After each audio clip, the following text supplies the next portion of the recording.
pagsulat ng isang pananaliksik ay kinakailangang laging may bibliography. Ang mayamang talaan ng pinagkuhanang materyales ay nagpapalakas ay sinasagawang pag-aaral, kung saan naipapakita nitong malawak ang basihan ng pag-aaral. Bilang isang mananaliksik, mahalagang matutuhan mo kung paano ang wastong pagsulat at paggawa ng bibliography.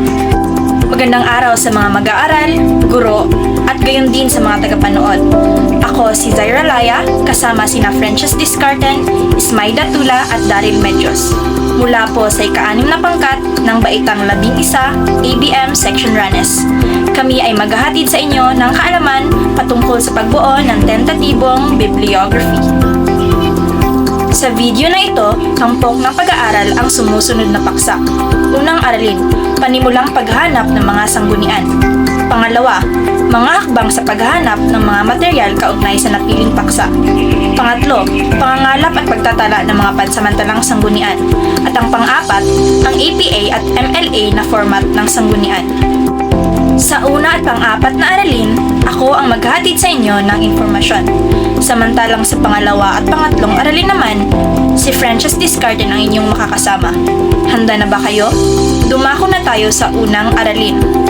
Aralin 1. Panimulang paghahanap ng mga sanggunian. Layunin natin. Pagkatapos ng araling ito, ang mga mag-aaral ay inaasahang natatalakay ang pagsasagawa ng paghahanap ng mga panimulang sanggunian para sa pagbuo ng tentatibong bibliography. Bukod sa mga natalakay sa mga naunang aralin, isa pang mahalagang bahagi ng sulating pananaliksik ang bibliography o talasanggunian. Kagaya ng nasabi na, ang mayamang talaan ng pinagkuhanang materyales ay nagpapalakas ng isinasagawang pag-aaral kung saan ay papakita nitong malawak ang basihan ng pag-aaral. Sa araling ito, malalaman natin kung paano ba ang wastong pagsulat at paggawa ng tentatibong bibliography. Ang mga gawaing ito ay may mga hakbang na nagsisimula sa paghahanap ng panimulang sanggunian. Bakit mahalagang may sapat na kaalaman at kasanayan ng isang mananaliksik sa paghahanap ng panimulang sanggunian? Simulan natin ang pagtalakay ng naunang hakbang sa pagbuo ng tentatibong bibliography, ang panimulang paghahanap ng sanggunian. Malalaman din ninyo kung ano ang panimulang sanggunian, bakit ito mahalaga sa proseso at paano ba maisasagawa ang paghanap ng panimulang sanggunian. Tara at pag-aralan natin. Linawin at patibayan muna natin ang kabuuan na siyang puno at dulo ng ating araling pag-aaralan, ang tentatibo o pansamantalang bibliography. Ang bibliography o talasanggunian ay listahan ng mga ginamit na pag-aaral o teorya na naging batayan sa pananaliksik.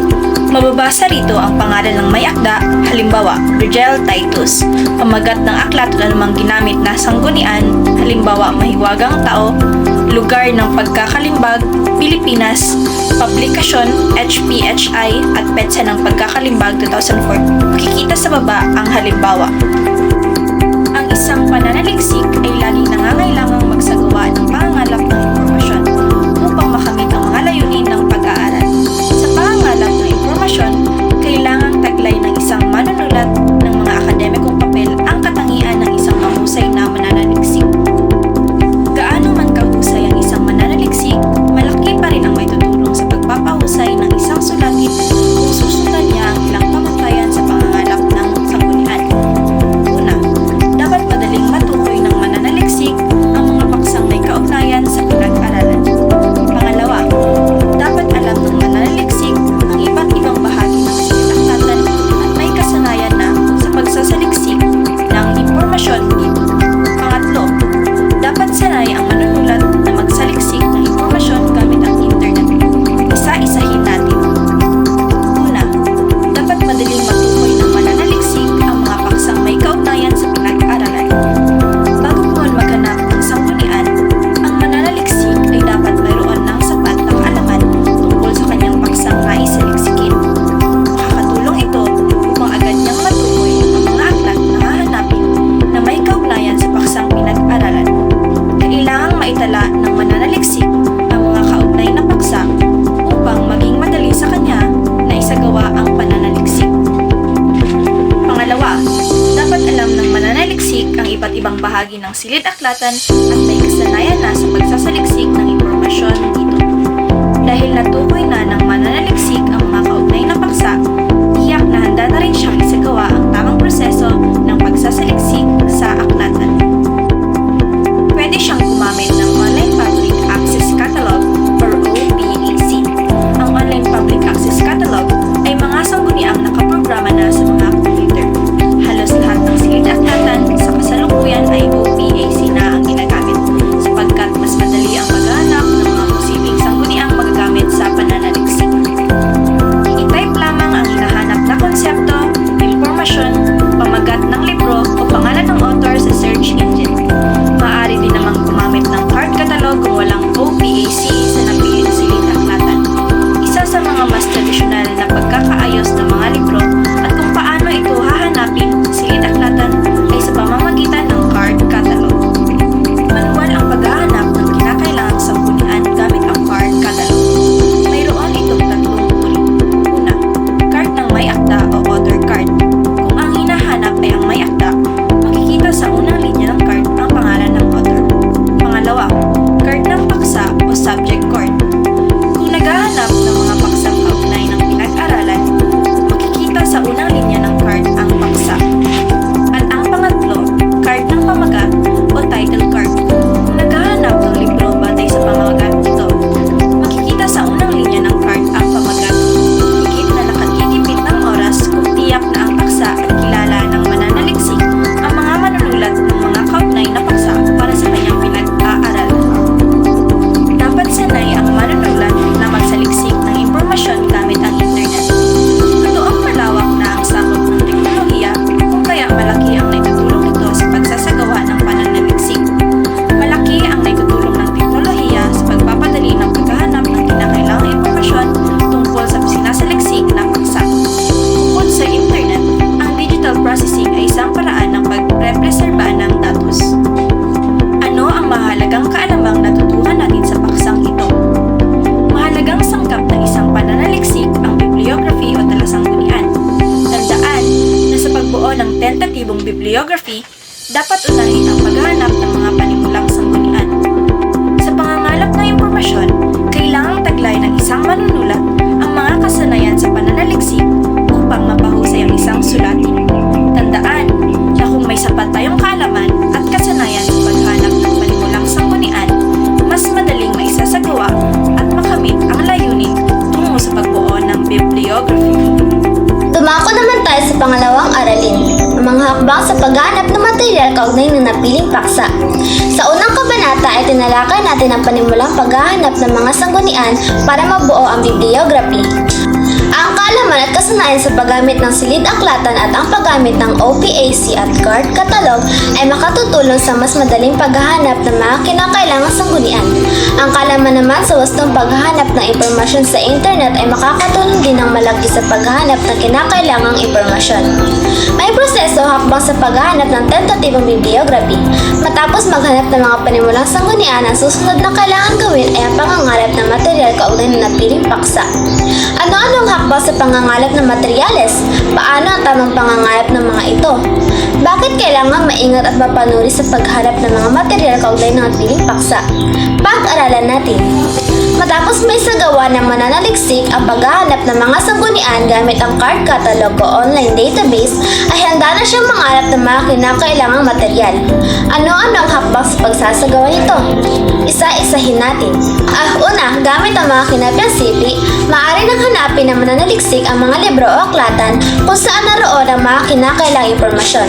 Alalahaning mahalaga ang mga ito bilang patunay sa kabuluhan at katotohanan ng paksang sinasaliksik.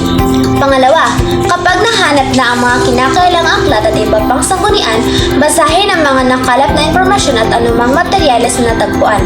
Sa puntong ito ay magagamit ng mananaliksik ang teknik sa pagbasa gaya ng skimming, browsing at scanning.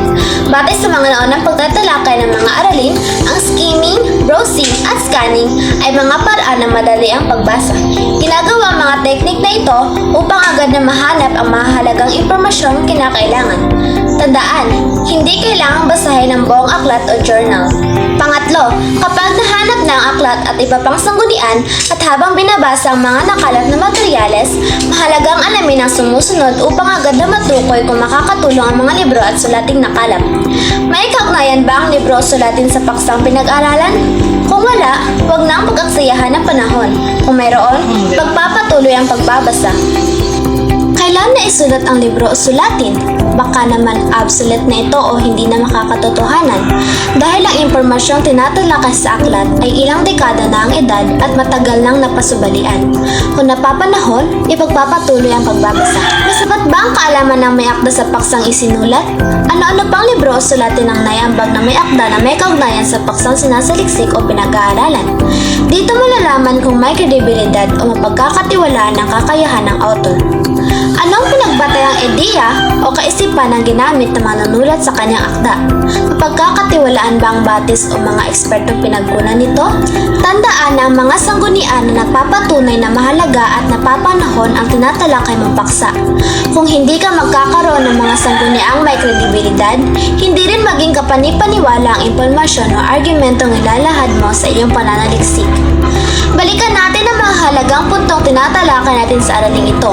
Ang paghahanda ng isang bibliography ay dumadaan sa isang proseso kung saan naghahanap ng mga panimulang sanggunian gamit ang catalog at online database. Minabasa ang mga ito upang makita ang mga kinakailangang impormasyon at sinusuri kung ang mga nahanap ay makakatulong sa pagpapatibay ng sinasaliksik na paksa. Una, hanapin ang mga kinakailangang material. Pangalawa, basahin ang mga nakalap na material. Pangatlo, suriin kung ang mga nakuhang impormasyon ay makakatulong sa sinasaliksik. Bakit kailangang maingat at mapanuri sa paghahanap ng mga material kaugnay ng napiling paksa? Maselan ang pagbuo ng tentatibong bibliography.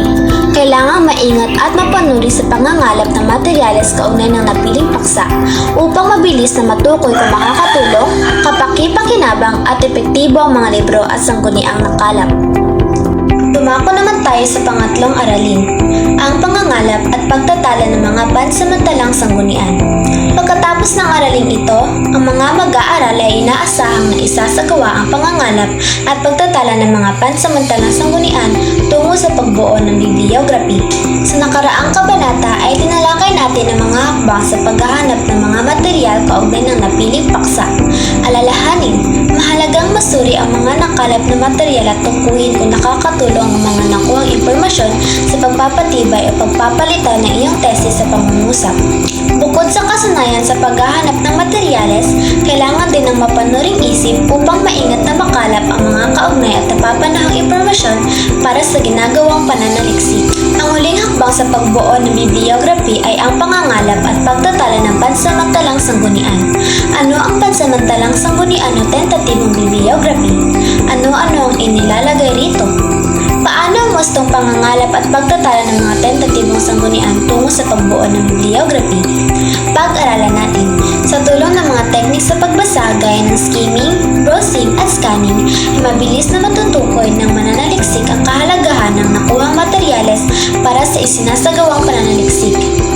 Sa puntong ito, kailangan isagawa ng mananaliksik ang pangangalap at pagtatala ng mga pansamantalang sanggunian. Gaya ng tinalakay sa mga naunang aralin, kailangan bigyang pansin kung mapagkakatiwalaan ba ang mga nakalat na impormasyon at materyales para maging makabuluhang sanggunian. May mahahalagang dahilan kung bakit kailangang ilista ang nakalat na mahalagang impormasyon. Una, ipinakikita ng sanggunian ang lawak ng pananaliksik. Pangalawa, maliwasang magduda ang mambabasa sa nilalaman ng pananaliksik dahil may iba't ibang basehan nito. Pangatlo, magagawang hanapin ang sinumang mambabasa ang ginamit ng mga batis. Pang-apat, madaling balikan ng mananaliksik ang sanggunian ginamit kung muli nang kakailanganin.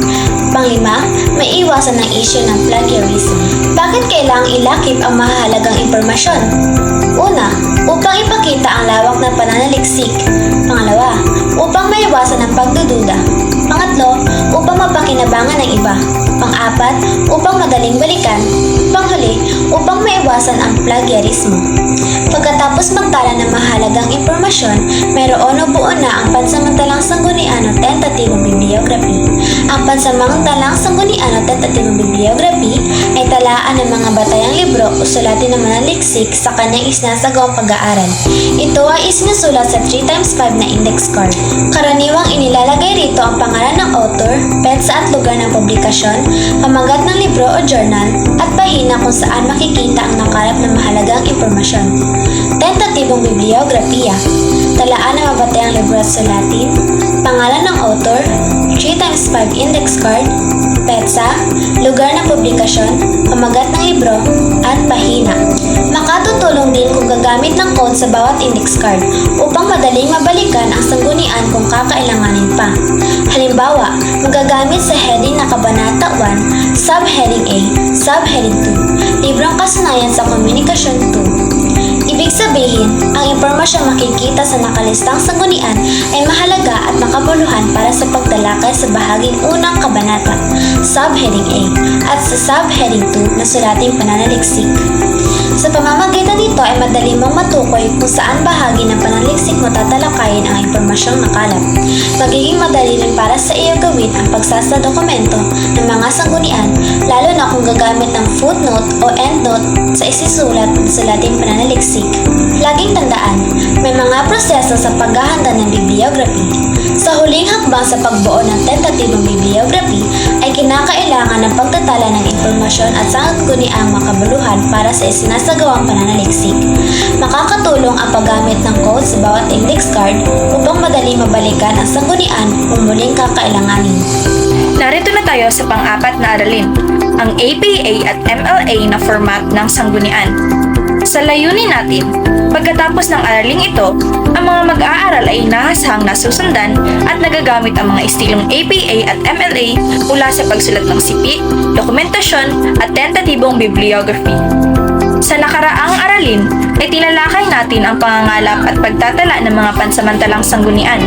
Nalaman natin na ang pagsulat ng mahahalagang sanggunian ay ginagawa gamit ang codes at index card. Alalahaning bukod sa kasanayan sa pangangalap ng impormasyon, mahalaga ring maging masinop ang isang mananaliksik, lalo na sa paglilista ng mga makabuluhang sanggunian na magagamit sa pagsasagawa ng sulating pananaliksik. Bukod sa mga hakbang sa pagbuo ng tentatibong bibliography, mahalaga ring may kaalaman at kasanayan ang mananaliksik sa pagsunod sa angkop na format o estilo ng pagsulat ng sanggunian. Bakit nga ba mahalagang mabatid ng isang mananaliksik ang mga format sa pagbuo ng bibliography? Halina't pag-aralan natin. Ang APA ay acronym para sa American Psychological Association. Isa itong samahan ng mga profesional na psikolohista sa Estados Unidos na naglatag ng mga estilo o format sa wastong paraan ng pagsulat.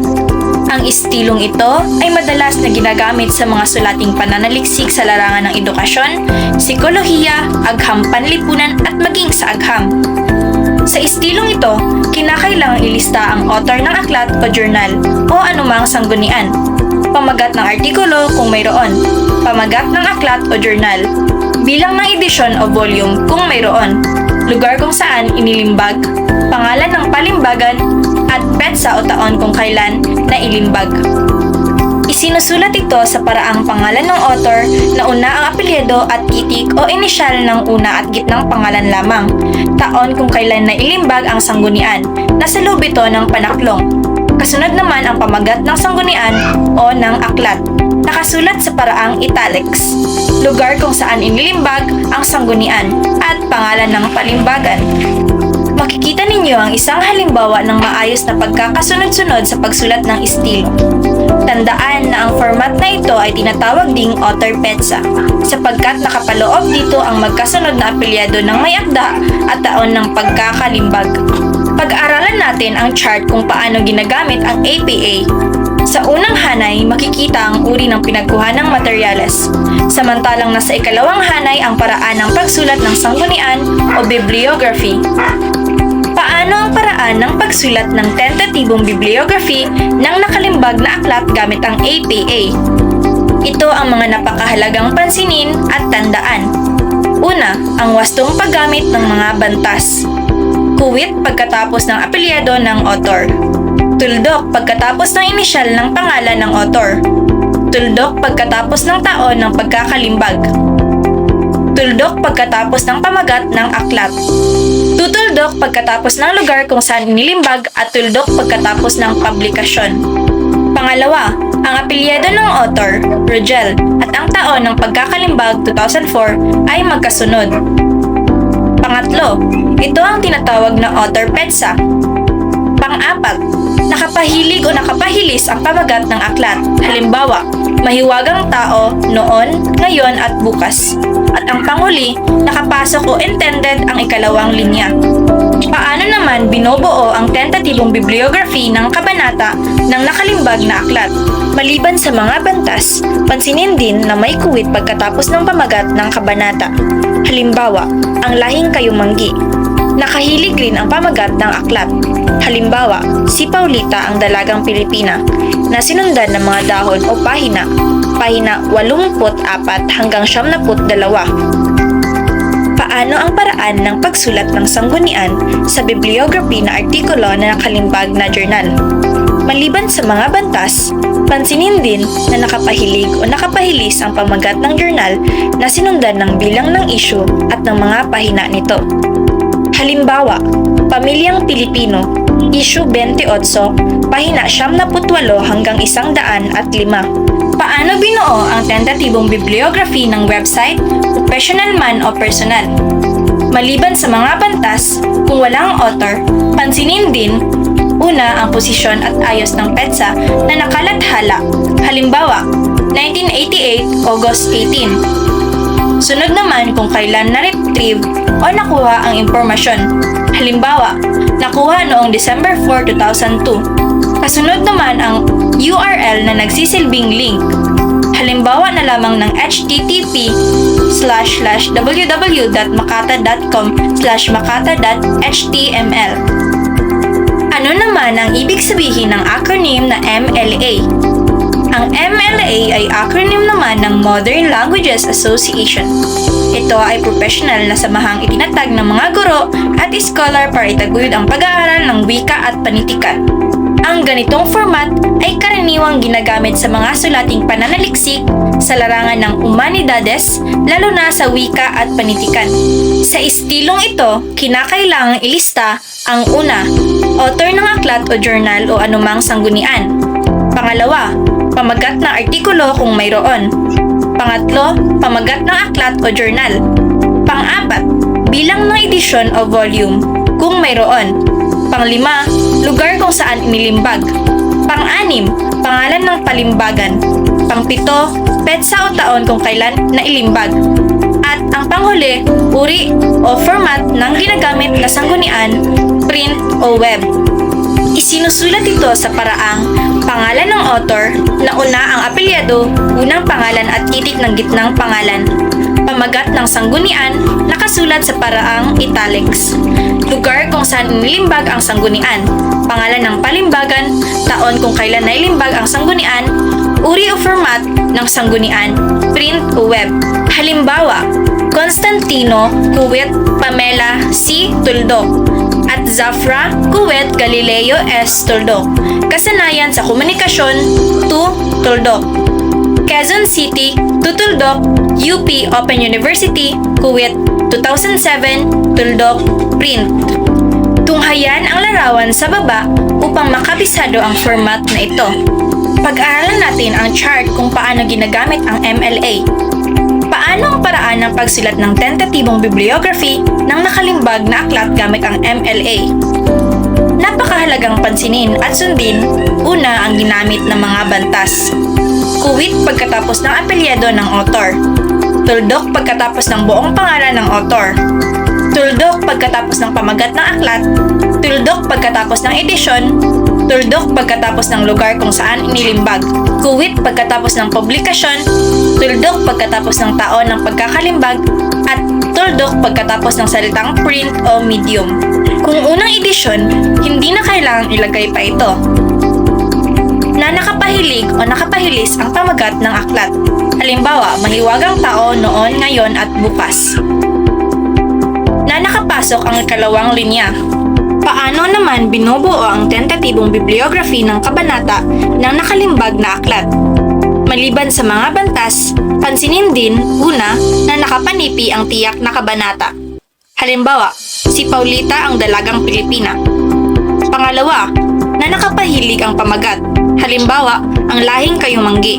Paano rin kaya ang paraan ng pagsulat ng tentatibong bibliography ng artikulo mula sa nakalimbag na journal? Maliban sa mga bantas, pansinin din na nakapanipi ang pamagat ng artikulo. Halimbawa, ang tamang pag-iimbak ng pagkain. Pangalawa, na nakapahilig o nakapahilis ang pamagat ng journal. Halimbawa, kalusugan ngayon na sinundan ng petsa na nasa ayos na araw, buwan at taon, na kung saan ang buwan ay dinaglat. 6 November 2008 na sinundan ng pahina 10 ng artikulo. Paano binubuo ang tentatibong bibliography ng website, professional man o personal? Maliban sa mga bantas, pansinin din kung walang pangalan ng author na nakapanipi ang website title. Halimbawa, ang pinakamahusay na makata ng Pilipinas na nakapahilig ang pangalan ng kabuuang website. Halimbawa, Makata. Ang posisyon at ayos ng petsa ng pagkakalathala. 18 August 1988, ang URL na nagsisilbing link. Halimbawa, http://www.makata.com/makata.html. Patibayin natin ang ating pinag-aaralan sa pamamagitan ng paghahambing gamit ang APA at MLA. Pansinin ang pagkakaiba at pagkakatulad ng APA at MLA. Narito ang pagkakaiba. Una, buo ang pangalan ng author sa MLA. Magkaiba ang posisyon ng petsa o taon ng pagkakalimbag. Pangatlo, nakasaad sa MLA ang bilang ng edisyon. At pang-anghuli, may nakasaad na medium o print sa MLA. Narito naman ang pagkakatulad. Una, nakapasok ang ikalawa at ikatlong linya kung sakali. Pangalawa, nakapahilig ang pamagat. Pangatlo, may pangalan ng author, pamagat, taon at lugar ng pinaglimbagan at publikasyon. Magkaiba ang pagkakahanay ng impormasyon. Sa APA, ang sinusunod na pagkakahanay ay may akda, taon ng pagkakalimbag, pamagat, lugar kung saan inilimbag at publikasyon.